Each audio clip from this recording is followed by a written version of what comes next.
Cái thành quả mình mần nãy giờ nè các bạn, là tàu hũ ki khô mình chiên giấm đường ha. Đó. Mình ăn với cơm hay với rau rồi đó các bạn, ăn cũng rất là ngon nha, mà nó đỡ ngán nữa các bạn. Cái vị của nó hơi tàu hũ của mình thì nó béo ha, giòn, nhưng mà cái này thì các bạn ăn nóng mới ngon nha.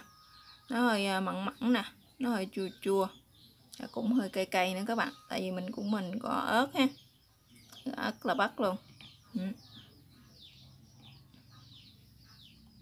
Và các bạn muốn biết mình làm như thế nào thì mời tất cả các bạn sẽ vô bếp làm cùng mình nha.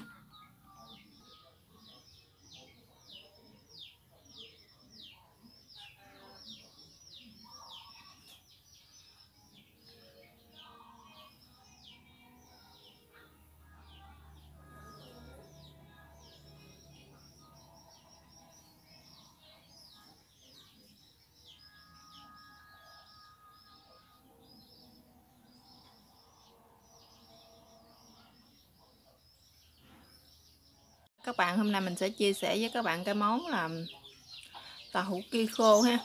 Các bạn mua những cái miếng tàu hũ ki khô này nè, về mình chiên giấm đường nha các bạn. Cái này thì mình sẽ có lại là 50g ha, 50g tàu hũ ki khô. Đây là một ít nước mắm chai nè các bạn, giấm ha, giấm mình nuôi á. Ở đây là đường, là bột ngọt, kết lại tỏi với ớt nha các bạn. Bây giờ mời các bạn sẽ vô bếp làm cùng mình nha. Chúng ta sẽ đi chiên tàu hũ ki khô trước nha các bạn. Mình bắt cái chảo lên cho chảo nóng ha, mình sẽ cho dầu vô mình chiên. Các bạn cho dầu nhiều, hơi nhiều một xíu nha. Rồi bây giờ dầu của mình nó đã nóng rồi đó các bạn. Mình sẽ cho cái phần tàu hũ ki này vô mình chiên nha.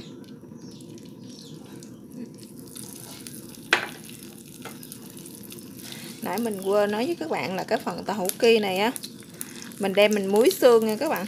Các bạn muối một xíu nước mắm chai á, với lại bột ngọt cho nó hơi mặn mặn á các bạn.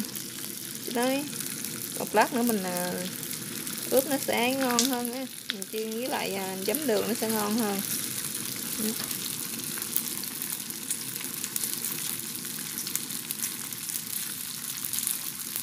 Các bạn để vô chiên các bạn hạ lửa nhỏ xuống nha, đừng có để lửa quá lớn, lửa nhỏ nhỏ riu riu được rồi. Thì các bạn chiên cho nó hơi vàng như thế này nè các bạn. Các bạn cứ chở và các bạn thấy nó hơi vàng như thế này thì mình lấy nó ra nha.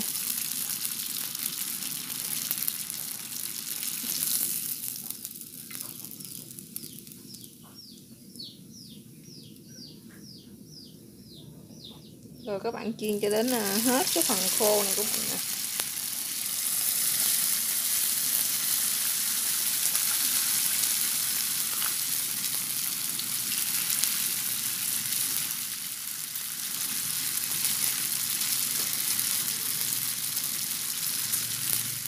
Các bạn nhớ chở ha, nhớ chở thường xuyên để cái phần tàu hũ của mình nó dầu nó nóng thì nó rất là dễ bị khét các bạn. Thời gian mà mình chiên khô á, thì mình sẽ băm tỏi nha các bạn. Mình băm tỏi với lại ớt luôn ha, để mình phi cho nó thơm hơn ha. Lại lát nữa mình pha cái nước sốt đó các bạn, để mình chiên nó, mình ghim nó luôn ha.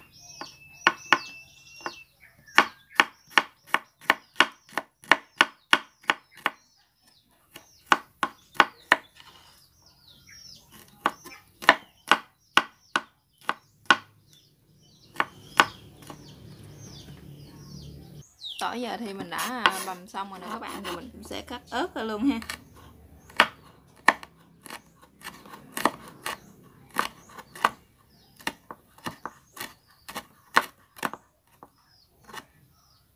Các bạn nào mà muốn ăn nó hơi cay cay á á, thì các bạn bằm nhiều ớt nha.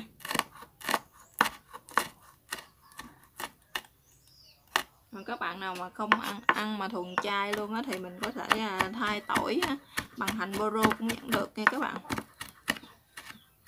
Các bạn bằm cho cái phần ớt này nè, cho nó đừng có quá nhuyễn, chỉ cần bẻ tách làm 2 làm 3 ra là được rồi đó các bạn.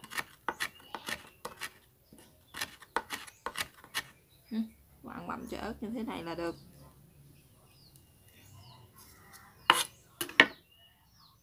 Rồi bây giờ bắt đầu mình sẽ pha cái phần nước sốt nha các bạn. Các bạn cho vô đây 2 muỗng đường ha. 1/3 muỗng cà phê bột ngọt. Các bạn ướp cá, ướp cái tàu hũ ki hồi nãy á, một ít muối rồi ha, thì các bạn phải cho vào đây. Cái này nước mắm chai ha, mình sẽ cho vào đây 2 muỗng.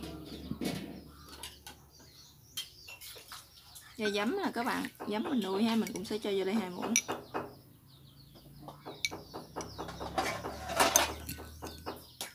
Nếu mà các bạn mà ăn chua nhiều á thì các bạn có thể cho thêm giấm ha. Và 1 muỗng canh nước nha các bạn. Rồi mình sẽ quậy cái hỗn hợp này cho nó tan ra ha, đặng mà mình đem đi ghim đó các bạn. Cái thằng này của mình nó hơi lớn ha, thì mình chiên xong á thì các bạn cắt nó ra ha. Các bạn để nguyên như vậy cũng vẫn được, hoặc là các bạn lúc trước bạn chưa chiên á, các bạn cũng có thể cắt nó ra ha. Các bạn cứ cắt làm 2 nó ra.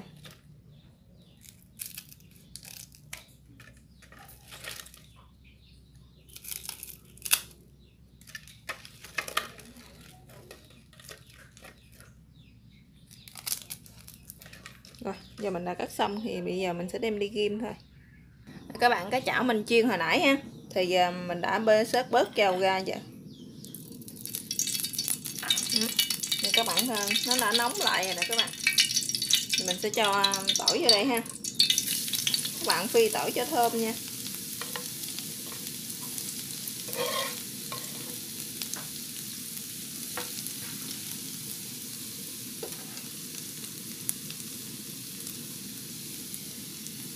Các bạn để tỏi vô thì dầu của mình nóng thì các bạn sẽ hạ lửa thiệt nhỏ lại, cho tỏi của mình nó đừng có bị khét đó các bạn.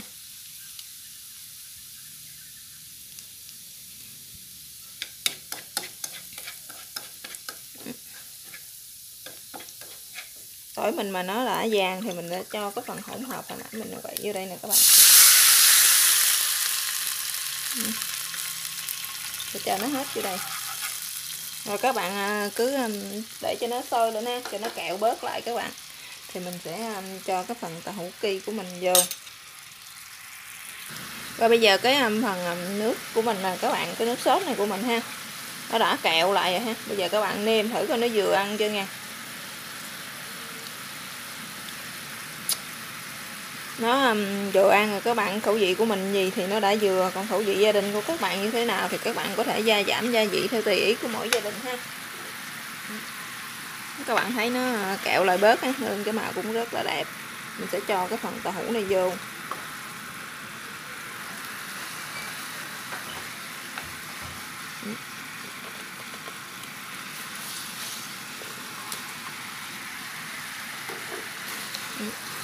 Vậy thì các bạn cứ đảo cho nó thấm ha. Rồi mình tắt bếp nha các bạn.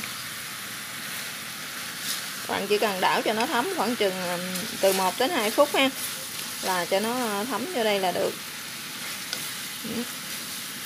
Rồi mình sẽ tắt bếp.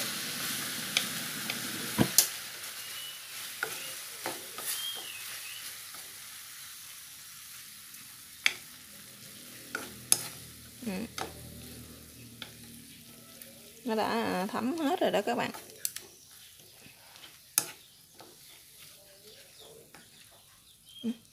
Rồi giờ còn phần ớt mình cũng sẽ cho nó vô đây nha.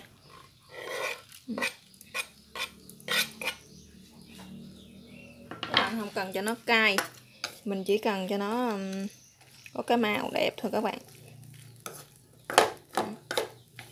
Bây giờ thì cái món tàu hũ ki khô mình đã ghim chiên giấm đường thì giờ thì nó đã hoàn thành rồi đó các bạn. Cảm ơn các bạn đã theo dõi video của mình. Chào các bạn và hẹn gặp lại các bạn trong các video tiếp theo ha.